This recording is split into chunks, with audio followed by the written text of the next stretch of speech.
You're listening to The Real Fan Review with Hav, Sanj, Al, and B. What's going on, podcasters and YouTubers? This is Hav here, one of your hosts from The Real Fan Review. Today with me, we got my brother B. Bienvenidos.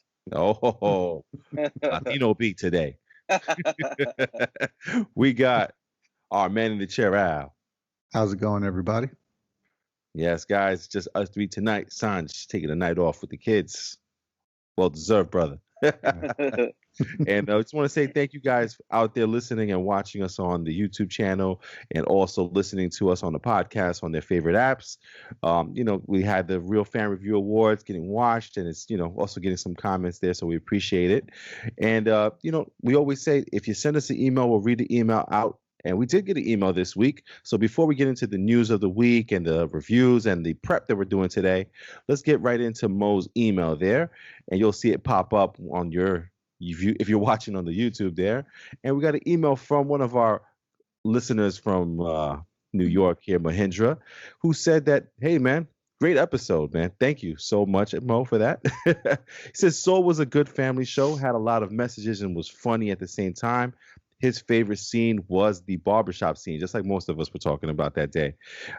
He also agreed with us about Wonder Woman, saying that he didn't like it as much. He felt like Kristen Wiig's part was wasted. He didn't feel like there was a character development there for Wonder Woman. And, it just kind of repeating kind of what we said also about the same stuff, because I think a lot of us felt that way who watched that movie. Mm-hmm. What did you think, Al, of what Mo's saying there about Wonder Woman and also Soul? Yeah, no, I agree. Like we said in the episode, Soul was definitely a great movie. One that I've on several occasions I've even contemplating watching again. And then Wonder Woman's just nothing about it makes me want to go back to it. So, sadly, I keep hearing news that it's getting beaten up. I think on Rotten Tomatoes, it's actually rotten now. It's actually gone down. Yeah, it's actually continuing to go down. So I don't know. I know that what they were trying to do, I just don't think they went about it the right way. Yeah, definitely. I think everybody's kind of mentioning the same thing about Wonder Woman's story. Wonder Woman herself, amazing, but the story, yeah, it was a didn't little come weak. off so well. How about you, B? What's your thoughts on what Mo sent there? I completely agree with everything. I think that barbershop scene in Soul was kind of one of my main takeaways from Soul. Yeah. So that's really cool that we had that connection there. And then Wonder Woman 84, it's funny. I look back at maybe, I don't know if it was our prep or like right before Wonder Woman, we were talking about like the MacGuffin of the movie and what we thought it was going to be. And all of us were correct and it was bad. Like we all were just like, oh, Kristen Wiig isn't the main bad, like someone else, he's going to suck. Oh, there's gonna be this whole wish thing. Like we were all like spot on with this movie.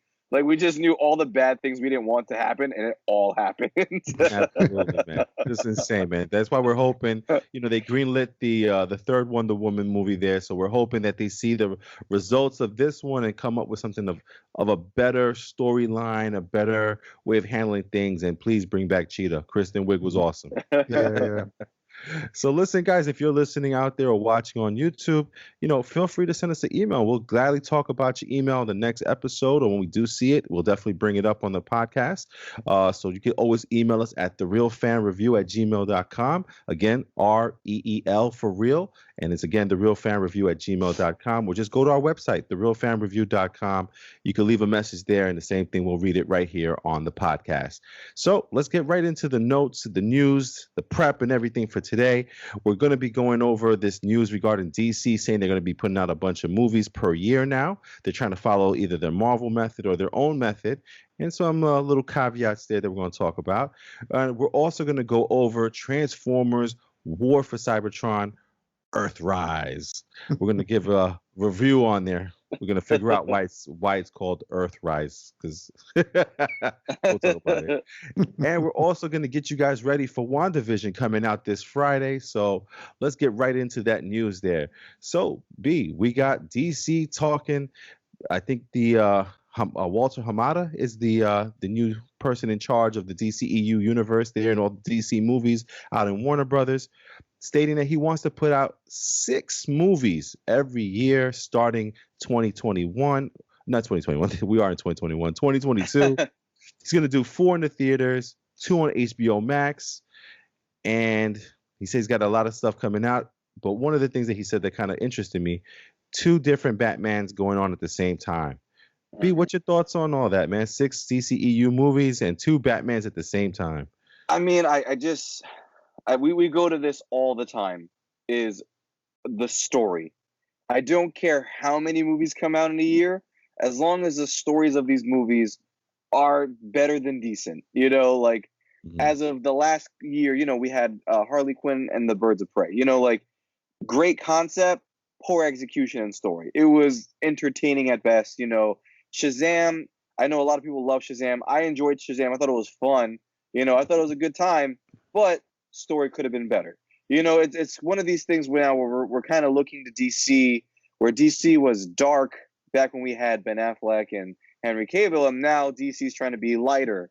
And so now DC is kind of like fun, but I'm not getting good stories out of it, Whereas, I can see what they're trying to do. Marvel was putting out 4 to 6 movies a year, in certain months. And the difference was that as Marvel kind of built up to do that over the span of a decade, where there was only one movie coming out every 2 years. It was Thor. And then we got so lucky that 6 months later, Captain America, First Winter Soldier came out. But before that, it was Iron Man. 2 years later, Iron Man 2, so it took a while to build up to that. So, I know why DC's trying to rush it, but if the story isn't there for any of these movies, then you'll have 6 movies. That's great. But, what are you going to build? And I know the 2 that they're looking at for HBO Max right now is Batgirl and Static. Right. Because they were so kind of controversial, I guess is the way they're putting it. I don't really understand what's so controversial, Right. about having a female bat person and then having Static. I feel like they had like, I guess, the gun to shoot, and they decided to bite the bullet on that one. They're just like, oh, we're gonna do it, and then they kind of like reneged, like, you know what? Let's play it safe because we don't know how people are gonna react. Why? Put it out. Just put it out, Yeah. I think the Especially Batgirl. Yeah. There's an interesting thing that's happening in the DC comic universe right now. If anyone's familiar with Crisis on Infinite Earths, that was a comic that happened in the 80s, I think it was. 80s, 90s? I think 80s. And, at the end of that comic series was the fact that there is now only the one Earth.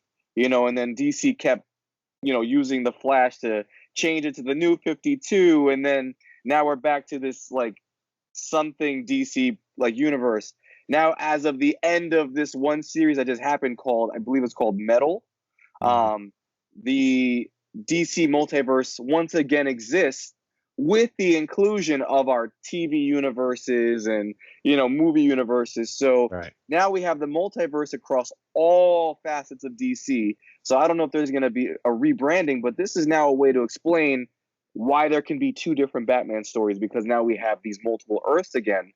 But the problem for me with having 2 Batmans is the fact that what Batman is the story we're following? Are we following both stories? Which is the one that leads to the Justice League?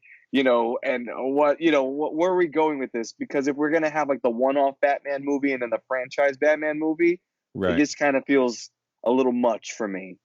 Gotcha, man. And my one worry is that, these last 4 movies, like you said, Shazam, Wonder Woman 84, Birds of Prey, and I think there was another one, Aquaman. They really didn't tie into each other, and they also didn't really mention a lot of the past. They kind of like in passing in Aquaman kind of mentioned some stuff, but they also kind of like reneged on some other stuff. But I just wonder, like, are these going to be all separate movies? Are they going to be intertwined? Because I do think there's a value for intertwining the movies, because it kind of keeps you like, well, I got to know what's going to happen in this movie because I want to know what's going to go on after this. You know what I mean? Especially because they already did it. They set that precedence. So it's kind of weird, but I also get what they're doing with these like movies, that they want to just make this, You like this movie, we're gonna make another one. If you don't like it, we're gonna stop right there. So it's kind of like worrying me a little bit there. But how about you, Al, man? What's your thoughts on them trying to go for this, like with these 6 movies at a time? I actually, because I like the DC characters, I like that universe, so I want them to be ambitious. I want them to start coming out swinging, kind of like, and saying, listen, we're on a Marvel level with our characters and universe as well, so let's show you what we can do. But kind of like what you said, if you don't connect them, it's almost like, what's the point? Because just like with me, I walked away from Wonder Woman saying, well, if she did this in her standalone, how come she didn't do that in Justice League? How come she didn't do that in B versus Superman? So, like, tie them together. And you know what? If this is going to be your ambition, then take a step back, come out with an overarching story that you want to tell that incorporates everybody, and come up with a way that you can divide it between the different movies, the different franchises, and then come up with a story arc for each of those movies. And then this way you can contract the actors properly. Like in Shazam, they mentioned Superman, but because they didn't contract Henry Cavill properly, they had to just show him from the neck down. So it's like, come on, if you're gonna do this, and if you're gonna intertwine them, if you're gonna say we're putting out 6 movies, do it right so that the stories in each movies make sense. If you're saying that these are all in the same universe, or they're all related, or we're all tying them together so that the stories make sense, like, plan it out properly so that you can then contract who you need to contract properly. Don't do like what they did in Star Wars and have 3 directors for 3 different movies and say, oh yeah, it's the same story, but do it on your own. No. Say, okay, we got this guy for that movie, this person for that movie. And we understand you may want to tell a story, but it's got to fit within this arc. Have a plan, basically. Exactly, because look at Marvel. Marvel had 23 movies covering the Thor franchise, Captain America franchise, Iron Man franchise. Like, they went through every person's story, and they were able to have their individual movies, but it still fit in with the overarching story. Wonder Woman in '84, and you've already had Batman versus Superman, Man of Steel. You've had Justice League. You've had several movies that are supposedly telling an overarching story, right? And you still couldn't tie in Wonder Woman '84 to that. How? Like, you know what I'm saying? Like, I don't know how that happens. And even if you weren't planning for something else, you had to have been planning for something after this. Right. So I understand maybe you don't do. Yeah, it's like you could take Wonder Woman '84 out of it, and it still wouldn't impact the story that you're supposedly trying to tell. So how do you say you're having a multi-series set of movies, and you can still take one out, and it doesn't impact the overarching story? Like, I would want a more detailed plot, or set up for each of these movies. If you're going to tell me you're promising me 6 a year. Right, it's going to be crazy, 6 of them. And now, since they are working on a bunch of these movies, I personally would be looking forward to something like, I want them to continue like that Joker, not necessarily Joker, a second part. I would want to see them do another villain in real life, how they would be, how they became who they are, kind of thing. It doesn't have to be all Batman's villains. It could be villains that we don't know. I think that would be an interesting step, so that way all 6 movies don't feel like it's overkill. Like all DCEU throughout the year. They can be separate stories, but the thing with the 2 Batmans is kind of weird, but I understand. I do want to see the Robert Pattinson Batman, because it looks insane from that trailer we saw. But another Batman in the DCEU universe is just like, all right, it's a little much, but I don't know. How about you, B? Is there a certain movie you would want to see come out of the DCEU, out of these 6 movies? I want Green Lantern Corps. Green Lantern, of course, yes. That's it. That's all I need. Yeah. And let me guess, go for B. I'm gonna say, I know we're getting another Superman. Like, I'm good. Like, I just need my Green Lantern to come back. Yeah, that's what Al wants. Al wants Superman. Give me a seat too. That's it. Yep. Because they still got Brainiac. It's like too good of a villain to not say to act like you don't have meat for a Superman sequel. Yeah, So I'm looking forward to it, man. There's a lot of rumors that there's a Man of Steel 2 being in the works right now, or a new Superman franchise. I just want to see something with that character. I would like Henry Cavill to come back and reprise that role. He's yes. awesome. He's awesome at that role, man. I love him as Superman. Mhm. And now we're going to go on to our next subject matter there this week, which is we're going to give you a quick review of Transformers War for Cybertron Earthrise. Because And that's that's how fast it came by. we'll give you a quick non-spoilers review. Then we're going to do the spoilers as usual. And guys, if you look on the bottom on our YouTube, you can go ahead and fast forward to the non-spoiler, or you can fast forward the spoiler part and go to the next subject. If you're listening on the podcast, good luck fast forwarding. But guys, to be honest with you, I'm going to tell you right off the bat, for me, Transformers War for Cybertron Earthrise is you do not need to rush to see this thing. I'm almost on the verge of telling people not even to bother wasting their time. Oh my Lord. I like Siege more, and I didn't like Siege. So, I mean, the good thing about it is, you get to see your Transformer characters all over again, which is awesome. And they sprinkle in some new characters in there, which we'll go over in the spoiler version of what those characters were. But I mean, basically, I'm watching this series because it's my old favorite series and they're characters that I know. There's nothing new to this story, really. It's a new take, but at the same time, it's like, I don't know. I found it boring, man. I didn't really get entertained too much by it. I mean, my entertainment factor was going, oh, look, it's this person, like that's about it, But for me, guys, I'm going to tell you guys, if you're watching Netflix, watch Tiger King. It won an award last week. Al, did you get a chance to watch Transformers War for Cybertron Earthrise? Yeah, I got to catch it. Yeah, same thing. Like I started watching it, I sat down, I was like, all right, let's get into this. And then kind of like you, like it wasn't capturing me. So I said, all right, what can I do while I'm watching this? So I ended up doing other things while I had it going on. Yeah. Like there was a lot of, it had potential, but they kept seeming to set something up, then not finish it. Or they would set something up and they would do it half-ass. So I go felt to something else. Yeah. So I felt like, if they had just stuck to what they were doing and expanded on it instead of, okay, we did that, we set that up, we did it, now let's move on to the next thing and set that up.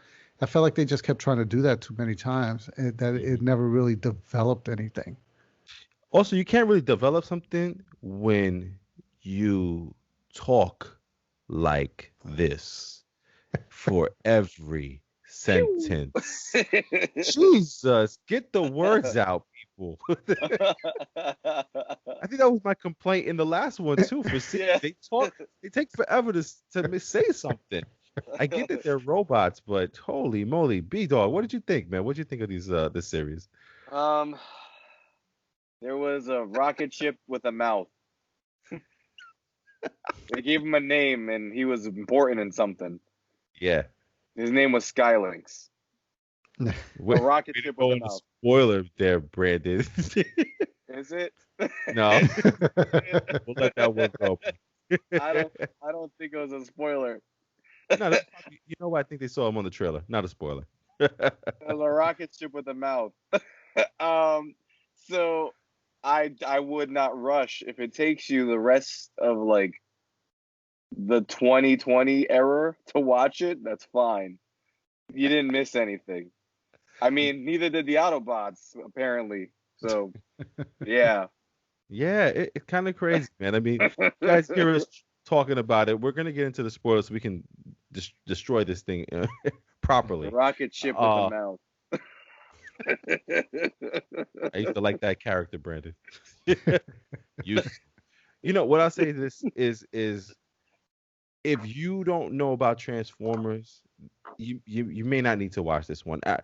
Right now, the best Transformers that I think I'll see is either I was crazy when I was young and it was a worse show than I thought it was, because maybe my infatuation with Transformers was unfounded. So if you really want to see Transformers, all I could recommend to you right now is Transformers, the movie, the first movie from Michael Bay. That's it. Yeah. That's the only thing I can recommend. Transformers, that, and actually the cartoon Transformers, the movie, is that other thing. So those two things, just watch those two things, because I can't get it. I don't know.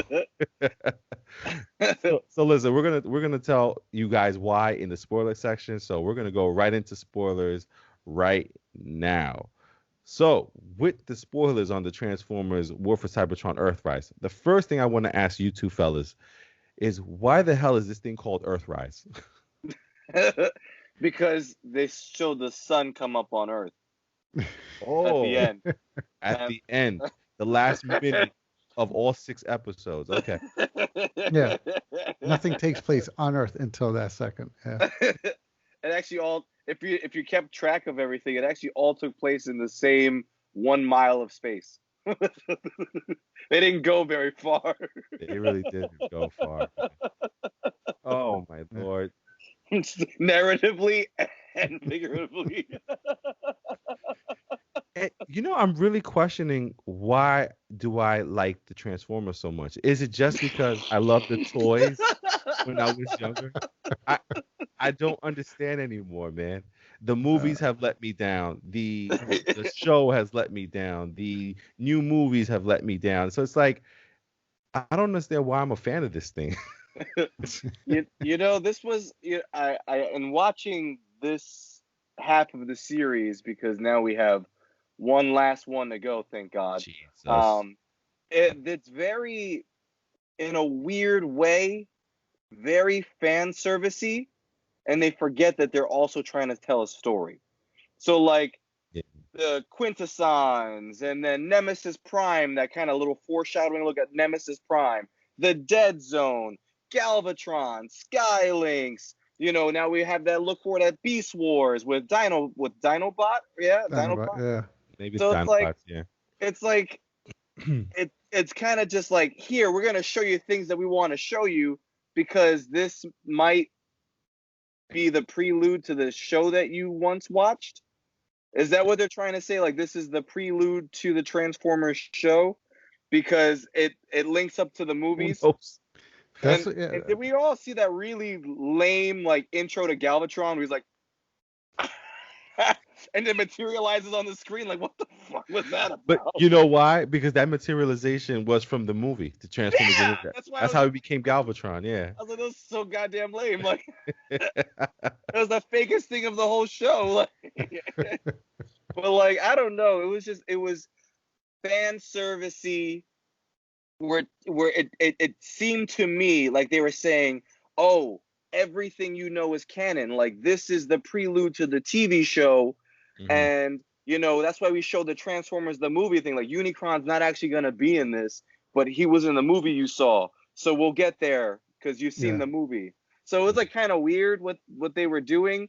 But narratively, like, the story didn't make any sense. Like, cool, you showed Scorponok, but like, I don't understand anything else that happened.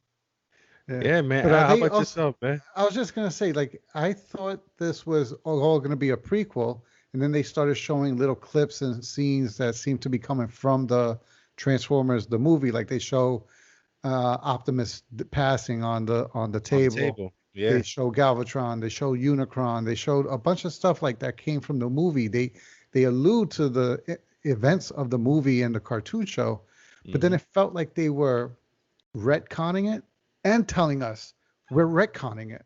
Like Galvatron coming back and telling him we can still change it, and giving him the disc so that he can have stuff before he originally had it, and so forth. And then even the way they end with, I'm sure we'll lead up to it, but the way what Megatron ends up taking from Optimus.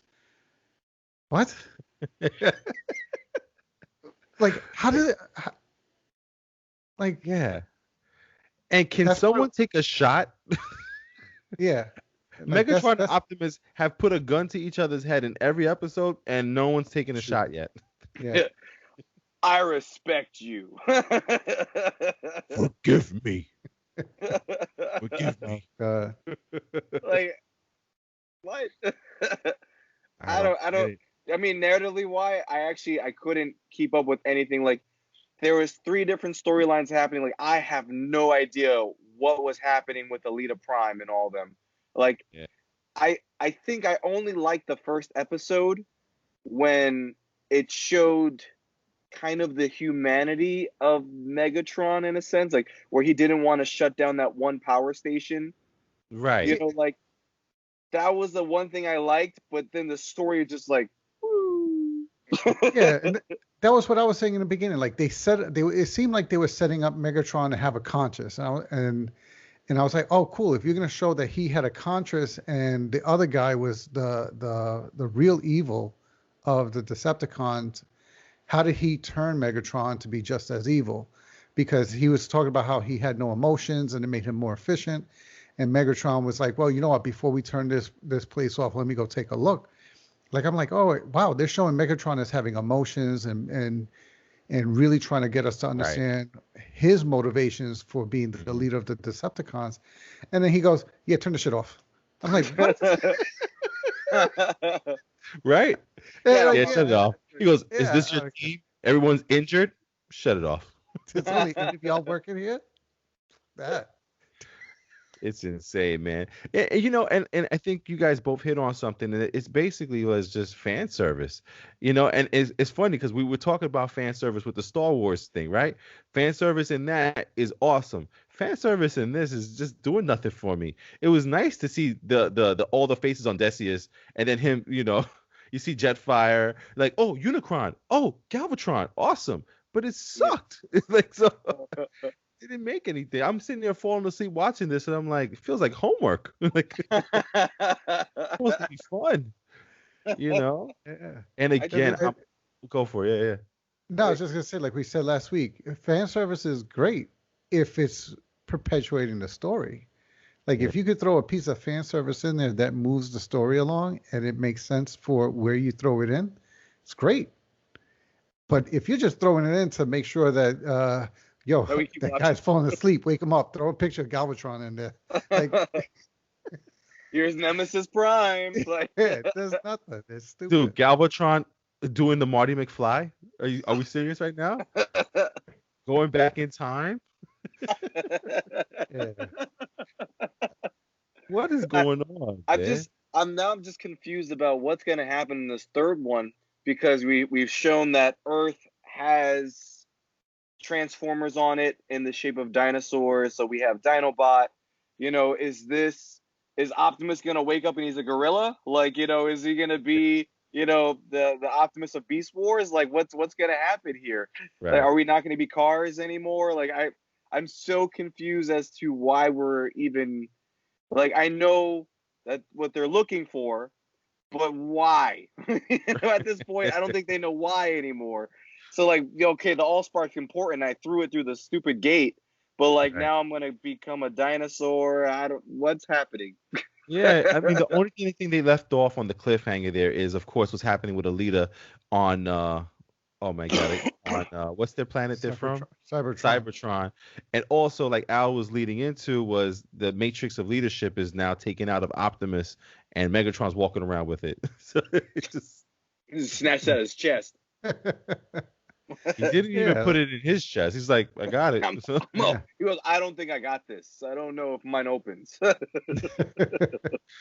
No, and then that didn't even make sense, because they showed a flashback and Optimus and Megatron were up for the leadership of whatever. So like, how does he not know how to use it, or how did he not know that Optimus had it and what the power of it was? Like, right. There were so many things they were setting up, and it was like, oh yeah, let's go here. Oh yeah, we showed you that glimpse. Let's go in a different direction. Right. They kept losing me with the story. Yeah, man. And I think you guys I think Brandon was saying that, like, they're leading up to making everything canon, because what I think is going to happen is, of course, the Ark is going to land on Earth eventually, and it's going to crash into the mountain. My only thing is, are they going to get off of the ship, fight dinosaurs, and go back and fall asleep until the first episode of the Transformers? I need a nap. Recharge. Fighting's hard work. Let's take a nap for 1,000 years. Yeah, I just don't get what's happening, man. So I mean, I hate to even say this, man. I am not looking forward to the third episode, the third series of this Yeah. thing. That's gonna be homework. That is definitely going to be homework unless they step it up. I mean, Yeah. at I don't this know point, how. Al, why do you still watch Transformers? I think it's kind of like with some other stuff, like a boxer or your favorite sports team. Um, you see potential, you see opportunities, and then when they show that flash of, oh yeah, see, that's what I thought it was going to be like. Yeah. You get re-energized, and then it goes back to blah, like, so there's so much potential when you think of what Transformers is about, like a bunch of Right. sentient robots living in, in a future time. Like, you think this is going to be a great opportunity. They can make themselves look like whatever they want. Right. Like, there's so much opportunity with that in terms of stories, that you're like, oh, let me see what they do with it. And then Right. you have that first live action movie. You're like, oh wow, that shit was great. Then they come out with 2, 3, 4. They come out with this. You're like, oh damn. But then they make a Bumblebee, and you're like, see, they could make a good story with this again. And so you get energized. So I think it's like that. They have those 1 or 2 good hits that keep making you say, see, that's how good it could be. Maybe they'll keep it up, and then they don't. Yeah, I hear you, man. Brandon, why are you still watching Transformers, Brandon? I don't know. I just thought it was cool. I love, the thing with Transformers is this. There have been so many incredible Transformers cartoons, and I think for me, like, I wasn't old enough for G1 and G2. When Transformers came back on Cartoon Network under Transformers Armada, that was the series before Energon, before they did a whole different show where Earth ended up being Unicron. Like, those series were so cool, and the stories they established. And then me looking back at the old generation and saying, that's where it started. I watched Transformers the movie, and I thought it was hilarious, because how many times they blew up Ultra Magnus. But like, it's like you see how awesome it can be. And then you just, like Al says, you hope that thing that you love is what's gonna be here and even better, and it's just not. No, it's and the definitely movies, I mean, like, we've gone into every movie after 1, because even like we loved 1, but you can't say that the end of 1 made no goddamn sense. Like not. like 3 bad guys disappeared without a trace, but all of a sudden they were like defeated. Like Megatron got beaten up in a way that he shouldn't have. So then we saw the other movies where I think the last night we all fell asleep during that one because that shit made 0 sense. So it's like you have this hope that it's going to be that cool thing because you love Transformers, and it just doesn't. Yeah. Wow, man. Well said, man. Listen, if you're listening to the podcast out there, I want to know why you still watching Transformers. So if you're listening on the YouTube, if you're watching on YouTube, put a comment below. Let us know why you're still watching Transformers. Or if you're listening to us on a podcast there, just email us. Please tell me why you're watching Transformers. Give me inspiration to watch this third series when it comes out sometime in the next 2-3 months here. So yeah, listen, that's our review for the Transformers Earthrise there. War for Cybertron. Trash, man. Just trash. And now what we're going to do is we're going to get you guys ready for some Marvel action again. It's been a whole year, man. Fellas, a whole year without MCU news as far as like actually watching something from the MCU. Yeah. And we got WandaVision coming back January 15th. This Friday, it'll be out. We'll finally get 2 episodes. It's going to be 9 episodes, this thing. That's going to be awesome to see. And, so far, people have been watching it. Some, people get early access to review it, and they could put their, non-spoiler reviews online. And we're hearing a lot of good stuff. They're saying that they killed it.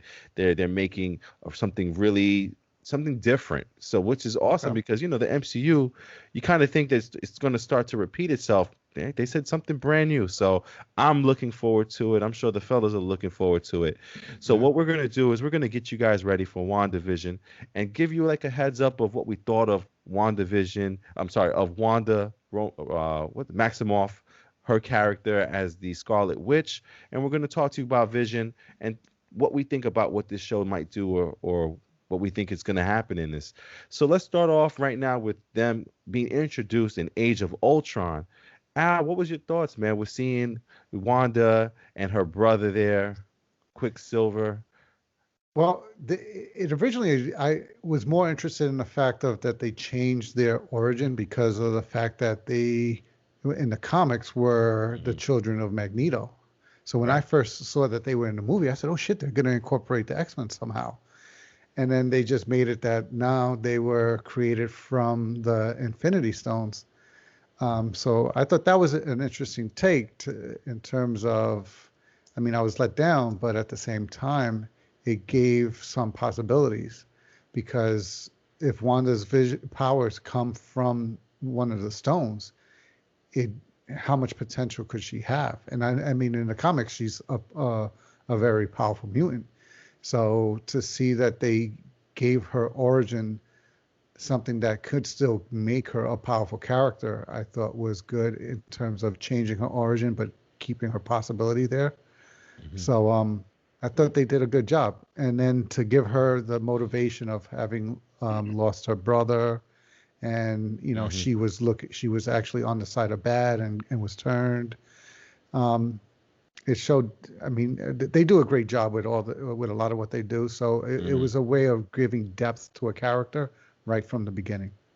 Yeah, man. With Wanda there, Maximoff, the Scarlet Witch there, the way they put her into the movie was kind of interesting. How she messed with all the Avengers' minds, and it ended up being a good movie, The Age of Ultron. Not people's favorite. It's probably on the lower or bottom half of your MCU timeline or your MCU movies. But for me, I did enjoy Age of Ultron. I've rewatched it plenty of times because of a lot of cool action scenes and then a lot of cool story narrative that's going on in the story. How about you, B? What you think of Wanda in the Age of Ultron movie there? For me, like you actually you started to say it, was the biggest takeaway from me and how I relate it to other movies was the fact that the start of Age of Ultron was Wanda putting the idea in Tony's head that the Avengers could be killed and that something was coming to kill them. She, without knowing, created what ends up being Civil War. And then that becomes the karma on her end for what happens to her in that movie. So, like, I love, like, that was the start of, she unknowingly started the process of Civil War for the Avengers team. Gotcha, man. And then I think one of our highlights of Age of Ultron, I remember watching this in the theater. I think it was the theater in Wantagh. I forgot the name of that theater there. They had the Westbury Stadium. 12. Yeah. Oh yeah, we watched it there, Age of Ultron, and one of the things that I remember is everyone losing their damn mind when Vision stood up for the first time in slow motion, right on top of the little thing that was creating him. He just looked awesome, looked amazing. Yeah. It's really true to the character of the comic too. Yeah, as realistic as it could be, I mean, I thought it was really cool that they kind of let Jarvis become him, and that I can't remember is it Paul Brittany? Paul Brittany is the character, the actor who plays Vision. Bettany. That he was Jarvis's voice the entire time for the Iron Man 1, 2, 3, and all this stuff like that. And in Age of Ultron, he becomes Vision. I thought that was pretty awesome. I mean, what's your guys' take on Vision? And feel free to bring up him and his move to show that he's on the good side there. Go for it. I mean, it's cool because if you know how Ultron works in the comics, you know that Ultron in every comic form always made Vision. He was the one who made Vision. I mean, the making of Ultron has been different. It was Hank Pym that made Ultron in the comics. But the making of Vision was really cool to see because we had no idea, unless you were really about spoilers, we had no idea that Vision was actually coming to this movie. Right. That was a total surprise to us. So it was really cool to see, like, oh shit, how's this gonna work now that he's in this movie? Is it gonna be bad? And then the fact that Vision was just like, no, I'm the purest good. Like he is the purest thing on the planet. and then for him to pick up Thor's hammer as well at that point in the movie, that was so cool. Yeah. And the way that Thor and him worked together, just because Thor knew that this was the way to do it for some reason, that we don't know. Yeah. Thor knew he took a bath in the lake of knowledge with electricity. There was eyeballs and stuff. They were grayed out. And then Vision. I thought Vision had a cool way to end the movie. I like that it was like the creation's creation destroyed its creator. And I like that kind of take. That was awesome, man. And Al, man, how about yourself, man? I mean, besides that one scene where it's I think it's Iron Man, Vision, and I can't remember the other character, where the three of them are shooting something at the Ultron at the same time, which is probably one of the coolest scenes in there besides the hammer. What'd you think of Vision? I never knew much of him as a character, but like Brandon was saying, they set him up as like this ultra pure entity, and he helped them in terms of as a character. I thought he was going to be a good addition in terms of centering them, because you already started to have the emotions running in different directions, and he seemed to be someone who was not, I don't know if I want to say without any emotion, but was able to put that emotion aside and focus them. So it seemed like he was going to be kind of like when we were using the analogy of someone being the heart, the brawn. He was going to be like their brain, right. Keep them focused, keep them centralized, and trying to tell them we can't do this, otherwise it'll be the destruction, or we can't go down that path because it'll lead to this. Mm-hmm. So I'd like the fact that they had every dynamic and they brought him in and he took over that dynamic for the team. So I thought that was good. They surprised, I don't know if do they have romance in the comics? Yes. Because okay, because in the movie I never saw anything between them. So I was like, when they started alluding to it in the following movies, I was like, where did that come from? I didn't see anything like that. Yeah, which is funny because in Age of Ultron, there's a scene where she's like about to get destroyed because they dropped the big rock onto I forgot the Sokovia there, and he rescues her. And when he's rescuing her, he's carrying her like how the men usually carry the woman and when they get married kind of thing. And I was like, I looked at Brandon, I'm like, they're not gonna do a robot loves a human thing in the real. They are. They're going there. Yeah, I didn't think that was gonna actually happen. So when he lifted her off, I'm like, nah, they're just playing with us. For the people who know that they have a relationship, they're just teasing it real quick. Yeah. It kind of seemed like to be like her kind of relationship with the Mind Stone, because that's what gave her powers and that's what's in his head. So maybe it seemed like that was what the pull was, because they have this thing that they share between them. Right. Mm-hmm. Right. And then it leads us into the next time that we see the two characters, which is in Captain America Civil War, one of the greatest MCU movies. Got to be top 5 for people. Got to be top 5. Right. So in Civil War, you see that Iron Man kind of takes Vision on, and Vision is protecting Wanda in the house, not letting her leave, making her that meal. But in there, you saw that the relationship was, again, building. And I'm surprised that they're showing this thing happen between the two of them. And you could kind of see it happening. You kind of see there's like a little bit of a romance thing there, or he's definitely trying to make his move. You know what I mean? So very interesting. But at the same time, the powers that they played off of each other was kind of amazing. Al, what's your take on Civil War, besides it being one of the greatest movies ever? It was just, in terms of their dynamic, it was great, because that's where it showed the start of a relationship where you couldn't deny that something was starting. Right. The concern for one another. Vision was her protector, but you got the sense of when Clint came to take her, that his concern for her leaving was more than just he was supposed to protect her. There was more of a you can sense that there was more of a deeper concern there. Yeah, I can't let you do that. And then even when she started to act upon him to like put him down, like you could tell she was doing it in a way. Granted, they're all on the same side and everything, but you can see in her face as well that there was something there.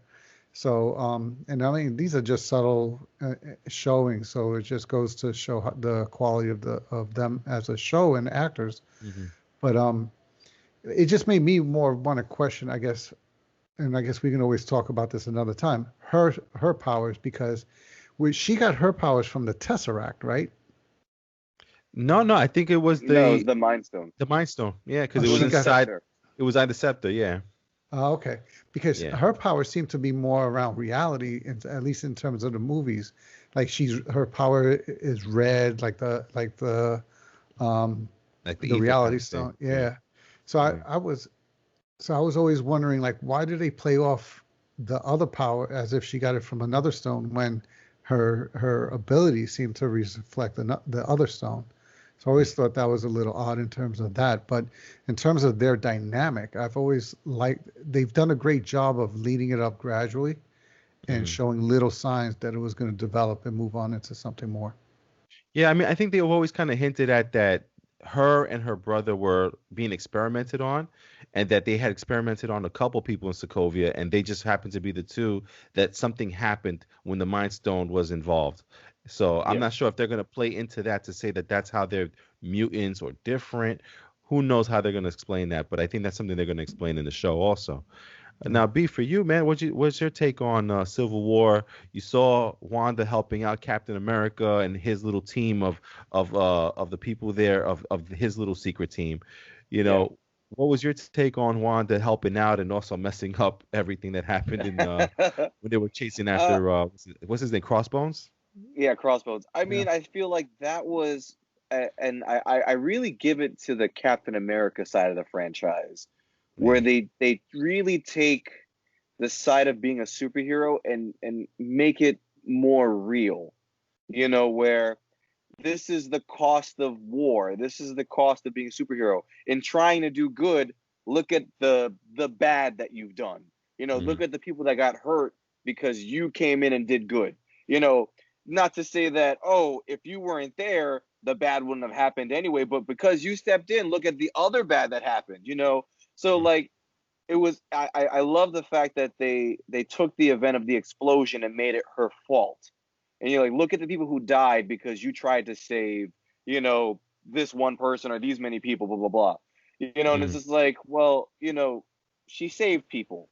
Oh, but that's not the point, because now let's look back at all the other times you saved people and look how many people died because of that. You know, so I think I give it to the gravity of that, especially the Captain America side of the franchise. That's what really ignited that flame the most, was seeing the reality of being a superhero. The reality, sorry, not realty. No, we're selling houses. The reality of being a superhero. So the guilt that she had and that kind of festered over the movie, I think that was really great, especially on Elizabeth Olsen, the way she acted that out. You know, that kind of grief, that fear of using my power because of the hurt it can cause, especially as she was the villain to start off in Age of Ultron. So I like that kind of, she can finally switch over. Even though she became good at the end of that movie, it was to see what her powers could really do and hurt people, was that full switch of her becoming a hero in this movie. Yeah, absolutely, man. And also, I have to give Civil War credit for freaking me out with Vision in a sweater and slacks. So that way, when I saw the commercial for this, it didn't freak me out as much, because when I saw Civil War, I was like, that's just weird. You got a red face. You got a red face. Why are you wearing khakis, bro? Oh, man. So that leads us to the next set of movies, and we'll discuss them as one big story, because they are two separate movies in Infinity War and Endgame. But honestly, spoiler alert, Wanda's not in a lot of Endgame. So,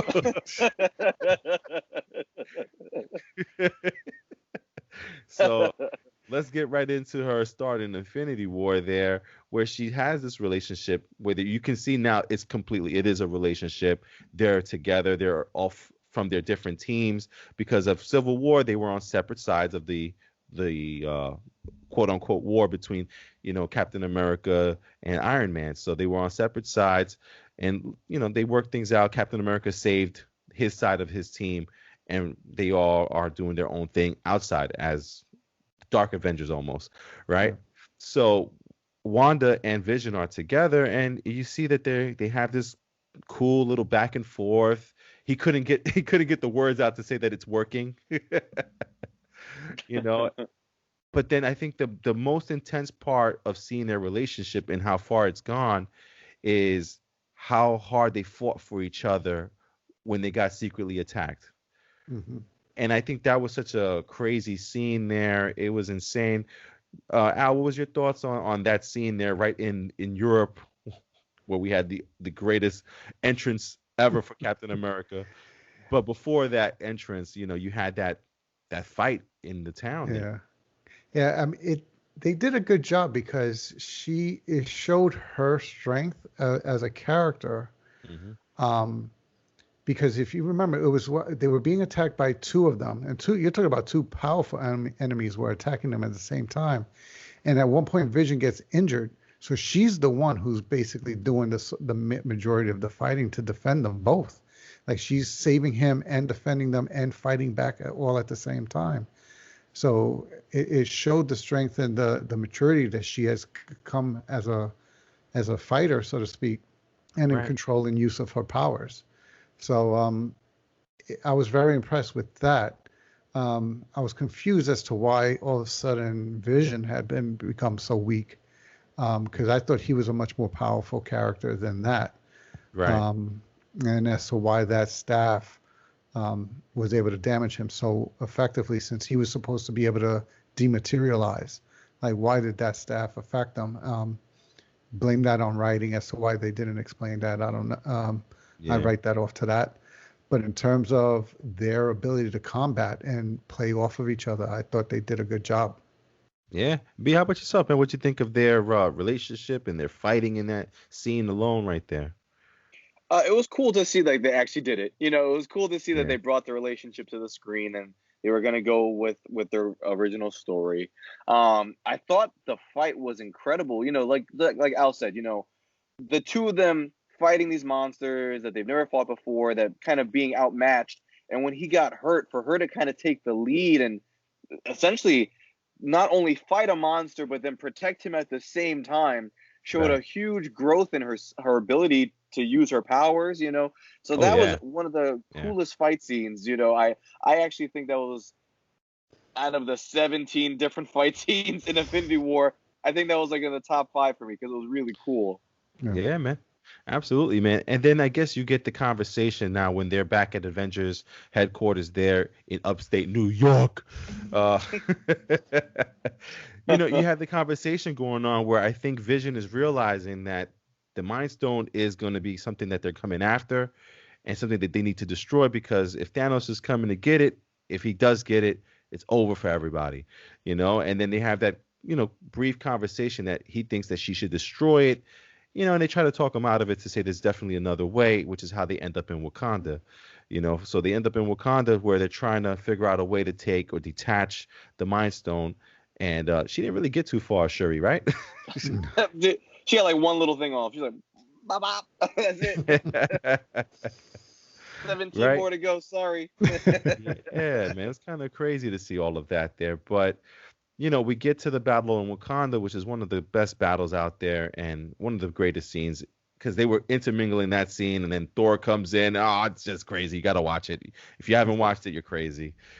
But, let's just get right into the end scene of Infinity War, which is, Vision is fighting off all these people. They get down to the battle itself, and then Thanos shows up. Oh, boy. So, here Thanos is walking towards them finally, because he has pretty much every stone except for the Mind Stone. Mhm. And Vision says, you got to do this. You got to take me out. You got to take the stone out. He goes, I'm sorry that it has to be you, but it has to be you. Mm. Oh, she's hitting him with the whatever her magic is or her powers is. All the energy, his intention is on the stone, and it breaks. And then Thanos says, yeah, that's nice. He's like, ooh. Undoes it. right? So he undoes it. Vision's back. He's like, oh shit. It cracks his skull. Dude, how crazy is that? Like, do you guys remember like when he takes the stone out, that Vision just turns white? Yeah. He just tosses it. He's like, mm-mm. I mean, one of the great scenes, one of the most memorable scenes is that whole Thanos takeover right there. And, we see that. Now, Al, also for yourself, man, I mean, what'd you think? And like Wanda dusting off, Vision's done. That's it, right? Yeah. I mean, it was Does tough. Vision even count as a 50% at that point? Like, like I feel like she shouldn't have dusted off because he didn't count. Gotcha. Yeah. No, I mean, that was a tough scene because you had to watch her as she's basically killing the person she's fallen in love with, and she's got to be the one to kill him in her mind. So that was a tough scene, and then having her dust away, it was like almost, what was the point? Like I almost felt like they could have kept her around so that it would have shown the torment, and then I mean, we're coming to Endgame as to why she was so angry. Because imagine her having to live the 5 years, having killed him, you bring him back to life just so he dies anyway. To me, they should have left her alive so they could have shown her grief of having dealt with him dying twice in a minute for 5 years, and then it would have made that scene in Endgame a little bit more believable. Now, I just want to ask you my own personal question for you guys. Do you think that there was something to what Shuri was doing with Vision that will lead into this show that's coming out on Friday? Because she was working on it for a while. I know that she didn't finish, or they didn't show if she finished or not. It looks like she kind of hurried it up a little bit. Yeah. But do you think that has any kind of take on what's going to happen? Because honestly, Vision is not in Endgame at all. There's no Vision whatsoever. So what's your take? I was gonna say I kind of hope so because my boy's still lying there in that forest. If not, he's just chilling right there in that forest. What I'd like to see, well, at least one of the theories I think that they can go with is that she at least backed him up. Mm-hmm. Like while she was trying to disconnect the stone, that she at least backed up his program because he's still a robot, or a sentient one. Right. But he was based on being a robot. So if she could have backed up, I guess, so to speak, his consciousness or whatever that was. And then now if Wanda can create a body through whatever happens in the events of WandaVision, one of the aspects of the show could be that backup being put back into the body. I mean, I don't think that's what's going to happen in the show, but to me, if you want to be able to bring Vision back, that might be something that they could have done. My personal thing is I think it may take effect into the WandaVision show, and the only reason is the way that he got left off on the ground there in Wakanda was he was all white. And if you guys know the comics, I used to read the Avengers West Coast. He had a similar suit which was all white. So I kind of feel like the Vision that we're seeing in the commercials that's part of the show is going to be Wanda's own mind playing games. That's what I think. But I do think they're going to repair him and he will still be all white just like he was in the comics. I think that's a way for us to see that version of him in real life kind of thing. So I do think that might take effect. Now, B, let's get right into Wanda coming back, being dusted back into the real world there. Undusted. Undusted. There we go. Because honestly, she disappears from when she dusts off until she comes back in the big fight at the end of Endgame. Yeah. So at the big fight at the end of Endgame, she comes into the scene and we're all like, oh shit. And she tells Thanos, "You've taken everything away from me." And he hits her back with one of the most realist lines ever. "I don't even know who you are." He's like looking around like, Who you? What, me? Who you? Who you talking to me? He's like, apparently everyone here has a problem with me. I don't know why. Basically, like, I'm I from got 5 your years phone. Who's this? Who this? He's like, I don't even know why I'm here. Everyone hates me. But not for nothing, B. She got in the good hits, man. She almost Yeah. got him. I mean, I know there's been some retcons here and there with what Kevin Feige's saying in terms of who is the strongest person, where it was Captain Marvel originally, how she was the strongest, but now we're saying that Wanda's the strongest. And, to me, it actually makes the most sense for her to be the strongest one, because I feel like up until that exact moment, she didn't know how powerful she was. Right. And I think that this is where the show is going to start to take from, is her power is starting to manifest itself in a bigger way, Right. and because like you said, like not only was she landing in hits, like she could have took him out herself, Right. it's just starting to see like how strong she is, and she just doesn't know it yet. Mm-hmm. Al, how about you, man? That same scene, she's taken apart. She has Thanos in complete in a red glow from her magic, Yeah. and the parts of his shield or his armor is breaking off. Yeah, he was done. He was done. If he didn't call in that airstrike, he was done. Yeah. So and it shows. It reminds me that realistically, this was only maybe 5 minutes from when Vision died. I mean, in reality, it was 5 years, but for her, remember, like you said, she dusted right after Vision died.